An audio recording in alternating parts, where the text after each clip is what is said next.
বুয়া একটা মেয়ের আইডি দেখলে ছেলেটার মাথা ঠিক থাকে দন্তান নয়কার গিয়ে বলবে মেসেঞ্জারে আই ওই পার থেকে ডেলিভারি আসবে হ্যালো ছেলেটা বলবে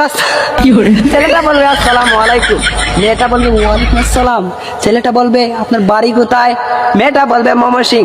মেয়েটা বলবে ছেলেকে আপনার বাড়ি কোথায় বলে আমার বাড়ি তো সিলেট ও আপনি কিসে পড়েন মেয়েটাকে বলবে মেয়েটা বলবে আমি তো এবার ইন্টার পরীক্ষা দিব ও ভালো আপনি কিসে পড়েন ছেলেটা বলবে আমি তো এবার এমএ পরীক্ষা দিব সারাদিন রিক্সা চালাই আর বাপ মারার জন্য বলে আমি এমএ পড়ি এবার মেয়েটা বলবে খাইছে রে এমএ পড়েন ও সমস্যা নাই আপনি তো আমার সিনিয়র তাহলে আপনি করেই বলি এবার ছেলেটা বলবে না সমস্যা নাই তুমি করে বলো যেহেতু আমরা 5টা দিন হয়ে গেছে ফ্রেন্ড তো এখন কয়দিন যাওয়ার পরে মেয়েটাকে গিয়ে বলবে এখন তো আর ট্যাক্সে মাথা ভালো লাগে না ভালো লাগে না কি প্রবলেম আছে ভেজাল আছে না না এখন গিয়ে বলবে এখন তো আর মেসেজে মারতে ভালো লাগে না সন্তান নয় কা এবার বলবে যদি কিছু মনে না করেন একটা ফোন দিতে পারিনি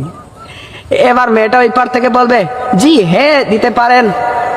এবার ফোন দিয়ে যদি